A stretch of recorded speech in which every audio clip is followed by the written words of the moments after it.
todas las noticias, todos los protagonistas. Sube y baja con María Luján Batallán, en vivo desde labolsaendirecto.com. Y ya estamos en comunicación, como les dije, con un especialista. Él es economista, es Roberto Kachanowski. Roberto, ¿cómo estás? María Luján Batallán te saluda. ¿Cómo estás? ¿Bien? Bien, muy bien. Aquí estamos, viste, viendo a ver qué pasa. Bueno, contento porque hoy la bolsa, en definitiva, cerró con un mes dentro de todo positivo. Así que esto, más allá de todas las movidas que hubieron, una jornada realmente un lunes tranquilo. Porque el lunes pasado estábamos todos deprimidos. Bueno, mejor. Buena noticia. Buena Quiere noticia. decir que las empresas valen más hoy. Hoy valen más, por supuesto que Hoy sí. valen más. Sí, pues es que yo estaba comentando, recordarás la visita de la presidenta acá a la bolsa y obviamente el tema de las inversiones es un tema importante y hoy justamente el presidente de la bolsa, Adelmo Gavi, advirtió, ¿no?, que cómo van a venir las empresas a un país donde no se pueden retirar las utilidades o donde no se puede ir con los dólares cuando quieren, ¿no? Y que tienen muchísimas dificultades. Y esta es una gran realidad. Me gustaría que me dieras tu opinión acerca de cómo ves esto y de la manera de poder arreglar este matete para que vengan inversiones, para generar empleo, porque después vamos a hablar de la tasa de desempleo, ¿no? Sí, en general algunos colegas economistas dicen, bueno, para levantar el cepo no se puede ahora porque faltan dólares, etcétera. Y yo diría que es al revés. Faltan dólares porque está el cepo. Saca el cepo, libera el mercado de cambios y vas a ver cómo aparecen los dólares. Ahora, yo creo que en realidad la pregunta que muchos se hacen es, bueno, pero si uno se libera el cepo, entonces, y el tipo de cambio, va a haber una devaluación.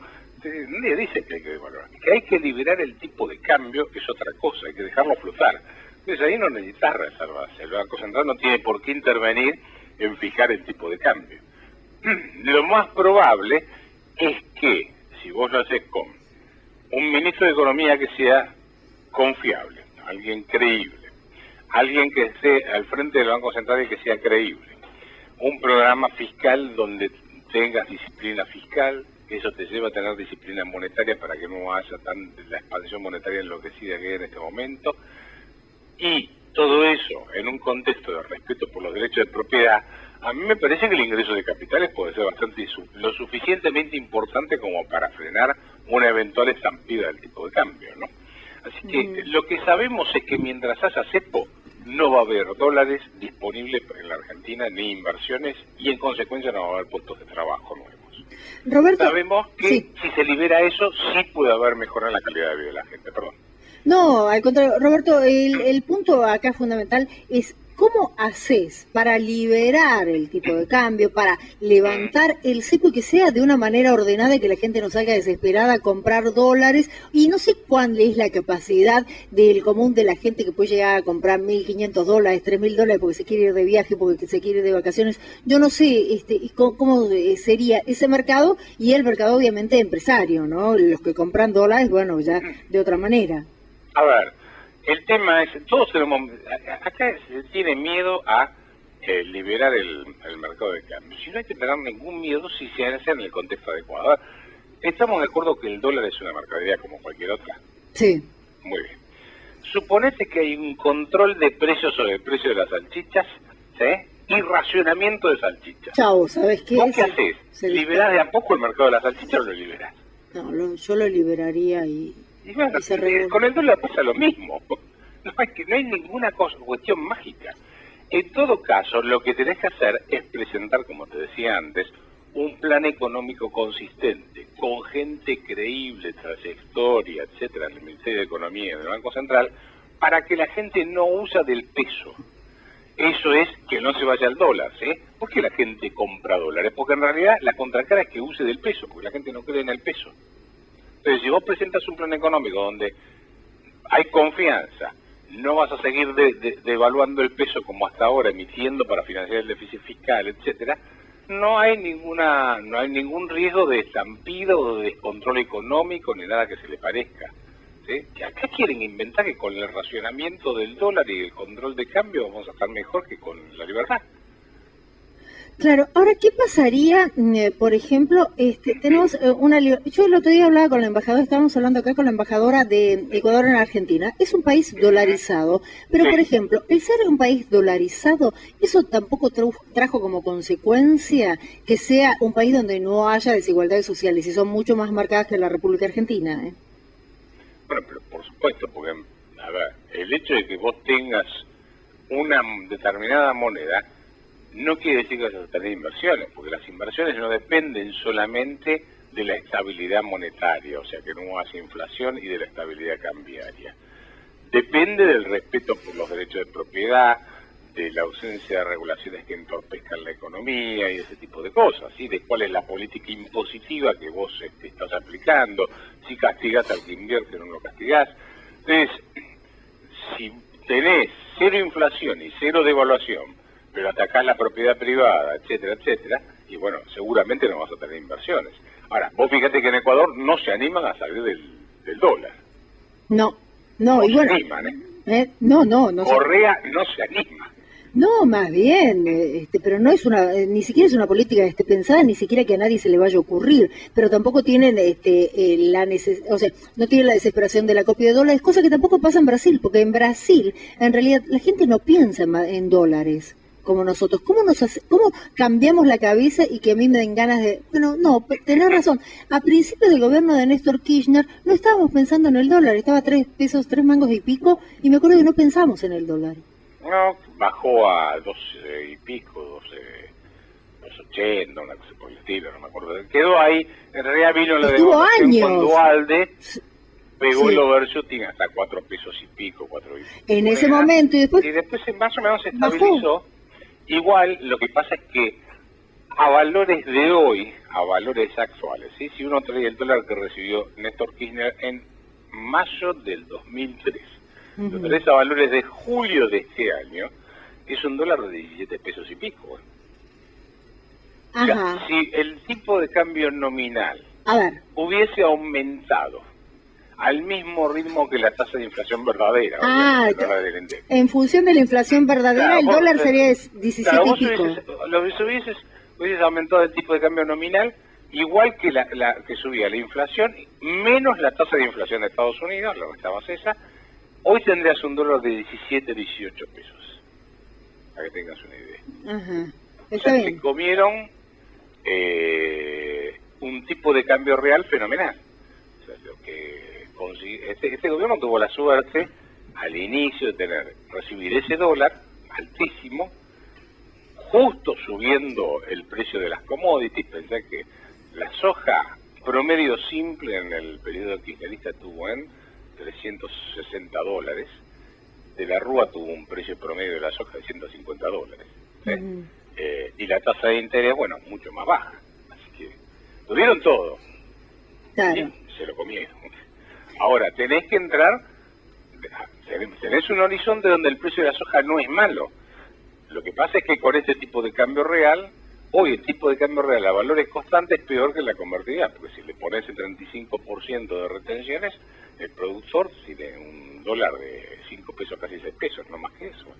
Claro, vos sabés que hoy estaba leyendo que el Banco Central está debiendo a los importadores también, ¿no? Algo así como 14.500 millones de dólares. ¿Dónde están? Porque si esa plata la debes, está en el pasivo tuyo, quiere decir, ¿y dónde están esos 14.500? Bueno, no, en realidad, ese número no lo vi, no sé, ¿dónde salió?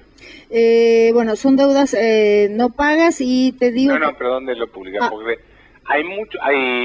a ver, el Banco Central... En Clarín, esto es de Clarín. De Clarín, bueno. Sí. Hay distintos números que están circulando sobre importaciones que se autorizaron, el gobierno autorizó a realizar a las empresas de determinada importación, y cuando fueron a buscar los dólares al Banco Central dijeron, no te los damos, no puedes pagarle el tipo, ¿sí? Es como si yo te dijera, mándame la mercadería, que mañana te mando el cheque, vos me mandás la mercadería y yo claro. Muy bien, eso es lo que estuvo pasando. Ahora, el número ese de deuda varía entre 6.000 y yo tenía hasta 8.000 y pico de millones de dólares. Ese dato nuevo, este es un dato nuevo.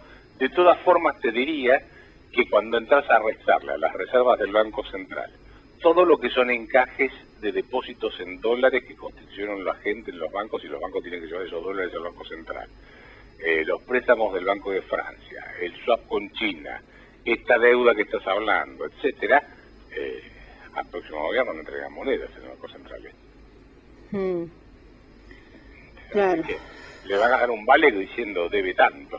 Tanto, claro, le van a dejar el papelito, claro. No es un chiste, te lo estoy diciendo muy en serio. Sí, no, lo peor que sí, entiendo. Es muy en serio. La gente cree que no, pero es en serio esto. Van a dejarle un serio problema de reservas al próximo gobierno. Muy serio. Pues todavía hay que pagar en octubre los 6.000 y pico de millones de dólares del BODE en 2015. No, y no se encuentra también, ¿no hay 9.500 que pagar en los primeros días de enero? ¿De enero del año que viene? No creo. Me parece que había 9.500, tengo entendido que había que pagar de deuda. Sí, en función de los pagos, sí. En función de la deuda. Por lo tanto, el que llegue el 10 de diciembre está un poquito complicado. Va a estar, no va a tener, digamos, liquidez en dólares. Por eso está todo el debate sobre cuál es el verdadero nivel de reservas que tiene el Banco Central. Claro. Que es lo que te dejan para poder manejarte. De todas maneras, no hay que desesperar. Lo que hay que hacer es un plan económico consistente, con gente creíble y, salir a arreglar nuestro problema de deuda externa. Estamos fuera del mundo. Entonces vos podés, entre la mayor confianza que puede llegar a haber, más algún crédito que te puedan dar para la transición, evitar que sea un colapso y la gente sufra demasiado, ¿no? Está bien. Ahora, vos hablás de gente seria y demás. Vos sabés quiénes son los economistas que están acompañando a los principales candidatos. Hablemos del tema de Macri, que son los que tienen realmente posibilidad. En realidad no sabemos. Porque no voy a hablar de los colegas economistas. Pero ¿cuál crees que es el mejor, el que estaría más cerca de lo que vos pensás? No hablemos de mejor o peor, porque en esto también... Yo lo que te diría es, cualquiera que quiera hacer más de lo mismo de ahora, o continuidad con cambio, no sé cómo le dicen, qué sé yo. Sí, la de Scioli. A ver, entendamos, acá hay un problema que va más allá de la economía. La economía se mueve, los países crecen cuando tienen instituciones sólidas. O sea, en ese contexto recibís inversiones, que son instituciones, normas, leyes, códigos, costumbres que regulan las relaciones entre los particulares y los particulares con el Estado, ¿sí? Son los códigos, las leyes, las normas, las costumbres. Sí. Ahora, ¿de dónde surgen esas normas, códigos, leyes y costumbres que son las que atraen o no atraen las inversiones? De los valores que imperan en la sociedad. Si rompes los valores esenciales de la cultura del trabajo, el respeto por los derechos de propiedad, el creer que uno puede vivir a costa del otro indefinidamente, sonaste, ¿sí? El mayor problema que tenemos hoy en día es que esta crisis que tenemos, que no la vemos porque creemos que crisis es corrida contra el dólar y fuga de depósitos de los bancos, la crisis que tenemos es de valores. Si esos valores que imperan en la sociedad no te dan un contexto institucional que atraigan inversiones, no hay posibilidad de mejorar la calidad de vida de la gente. No sé si soy claro en esto. Sí. Esta crisis es mucho peor que la del 2001. La del 2001 era cuántos dólares pierdo. Acá es cómo das vuelta esos valores que se destruyeron en la Argentina. La cultura del trabajo, el respeto por la propiedad, por el trabajo del otro, etcétera. Y aparte, una vulneración permanente de las leyes. Yo como abogada realmente veo de que hay una vulneración permanente de las leyes sin que a nadie le interese absolutamente nada. Cosa que antes me parece que estos valores estaban puestos. La ley era la ley y lo que se marca la ley es lo que se hace. Acá, y bueno, vemos si la ley, a ver cómo la podemos saltear, cómo podemos irle por el costado, y no te lo digo en materia procesal, que esto lo hacemos todos los abogados en definitiva. Te estoy hablando de que acá, de no respetar, saltear la ley, hacer de cuenta que la ley no existe. Cuando la ley es el que está como presidente o como al mando de un país, y la ley soy yo, entras en un sistema de monarquía absoluta como había antiguamente. La gran conquista de Occidente y el crecimiento económico se da a partir de que limitas el poder del monarca. Es el principio del constitucionalismo moderno. ¿Por qué la revolución industrial se dio en Inglaterra y no se dio en otros países? Porque limitaron el poder del monarca. Había instituciones, al haber instituciones es leyes, normas y códigos que se respetan. Eso es previsibilidad. Claro. La imprevisibilidad es un tipo que se levanta un día a la mañana y te dice, me gusta, no me gusta. Y no hay ley que esté por arriba de mi capricho. ¿Sí? Entonces, bueno, los países crecen cuando tienen códigos, leyes, normas que se respetan. Ojo, también Cuba tiene sus códigos, leyes y normas, pero no son las que te pensando. No, claro, estamos hablando del marco de un país democrático, capitalista, porque es un país capitalista que ha elegido como método, como sistema de vida el capitalismo, y bueno, que en definitiva tiene los pros y los contras de un capitalismo, pero que tiene que respetar las leyes a rajatabla, y esto es lo Vos que sos abogada, ¿cuál fue el principio? El principio del constitucionalismo moderno es la Carta Magna de 1212, 1213, sí. 1213 o 2015, siempre me olvido el año. No, 1215. 13 o 15, bueno. Cuando le agarran al rey Juan Sin Tierra fuera de Londres, le dicen acá no se cobra impuestos sin representación y además no se mete presa a la gente si no hay motivos, ¿sí? Se respeta la libertad de las personas. Fueron principios básicos del constitucionalismo moderno, después se fue avanzando como se pudo, obviamente. Claro. Bueno, acá no hay representación, o sea, los representantes nuestros en el Congreso no nos representan a nosotros, representan intereses de partidos políticos. Sí. Bueno, lo estamos... el principio de democracia y de república. Lo estamos viendo con lo que sucedió en la provincia de Tucumán, en función de que tampoco, o sea, la gente salió a manifestarse y después aparecieron los partidos políticos de la oposición. Y ayer que se manifestaron de nuevo, hubo 15.000 personas en la plaza, brillaron por su ausencia los representantes políticos. O sea, como que la política va por un lado, no hablamos de partidismo acá, estamos hablando en definitiva de políticas y de sociedad, política y sociedad. Y los políticos están en otro camino que no es el camino que está siguiendo la gente. Están desoyendo de manera permanente. Yo nunca he visto una oposición tan paralizada como ahora, que no sabe para dónde agarrar. No, ni siquiera utiliza todo, o sea, los guantes que le tira este gobierno como para recogerlos y decir, bueno, me hago de esto para formar un liderazgo. No lo hacen. Bueno, eso es lo que me preocupa. A ver, como economista te diría, mi principal preocupación no es el deficificar el atraso del tipo de cambio real o, no sé, la política impositiva. Mi principal preocupación es qué valores van a imperar en la sociedad para ver qué tipo de economía podemos construir. ¿Sí? Seguro. Esto es lo que tiene que entender el conjunto de la sociedad, pero sobre todo los dirigentes políticos. Claro. Que no vengan a pedirle al economista, che, a ver cómo hago para zafar más o menos del tema de la inflación o del tema del tipo de cambio, qué parche puedo poner. Esto es mucho más profundo. Si esos no entienden cuáles son los valores que tienen que imperar en una sociedad, nunca van a resolver el problema económico. Y por eso Argentina tiene una larga decadencia.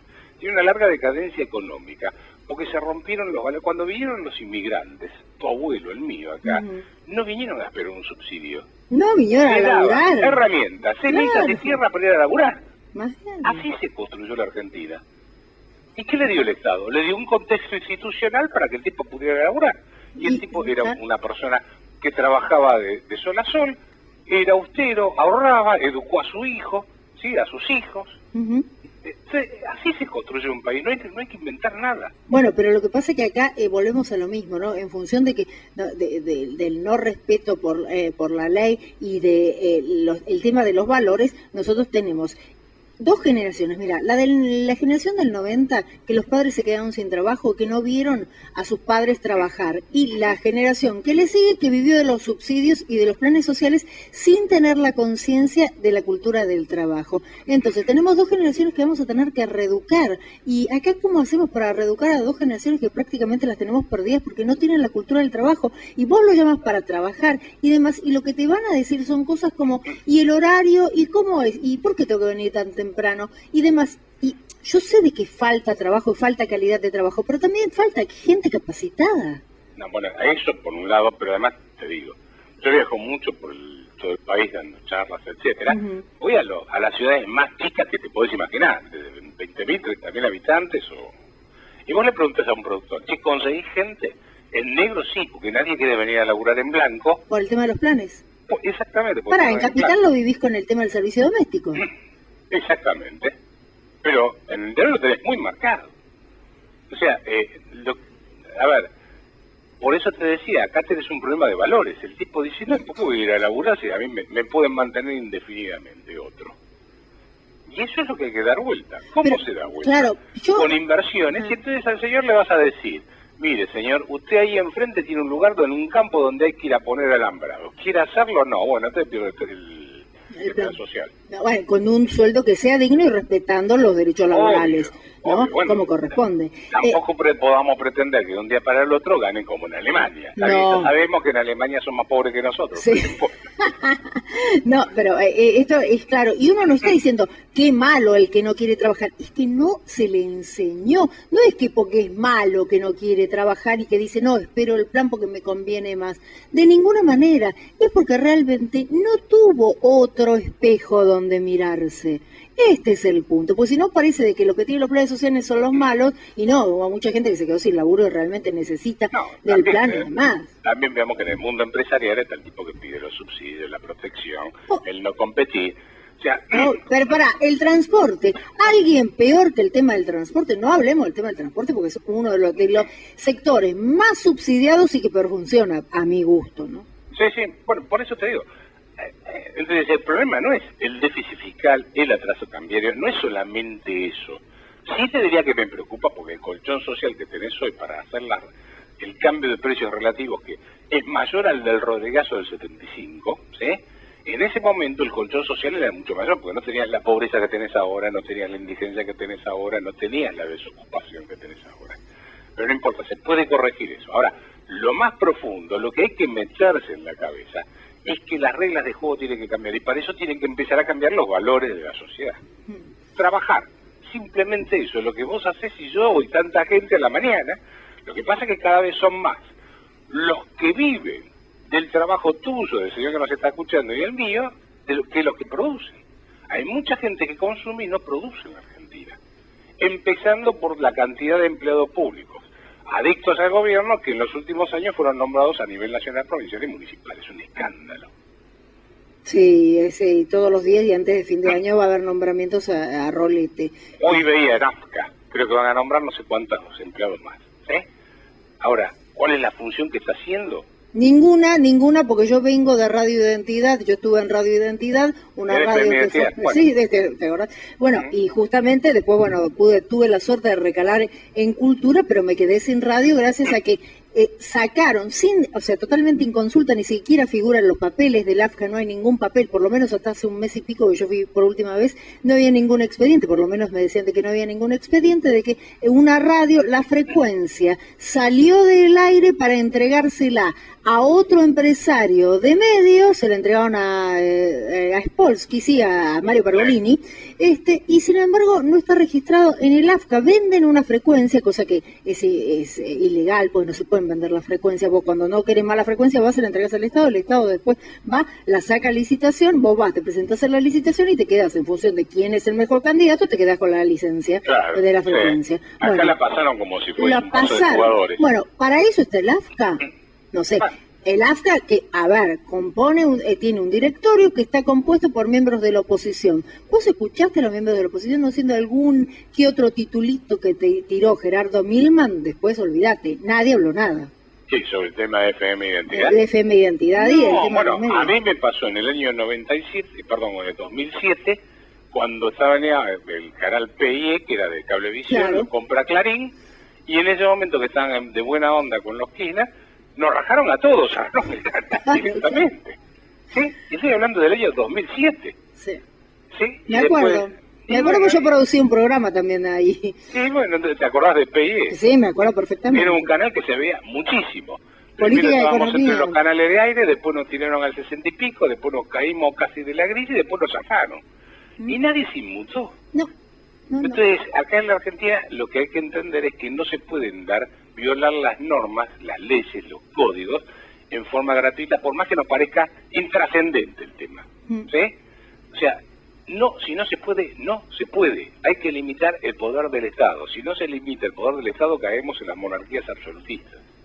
Bueno, esperemos, Roberto, que nos toque el próximo gobierno, porque ya estamos así, ¿no? A ver qué nos toca. El economista que nos toque con el próximo gobierno tenga la lucidez suficiente como para poder arreglar esto, ¿no?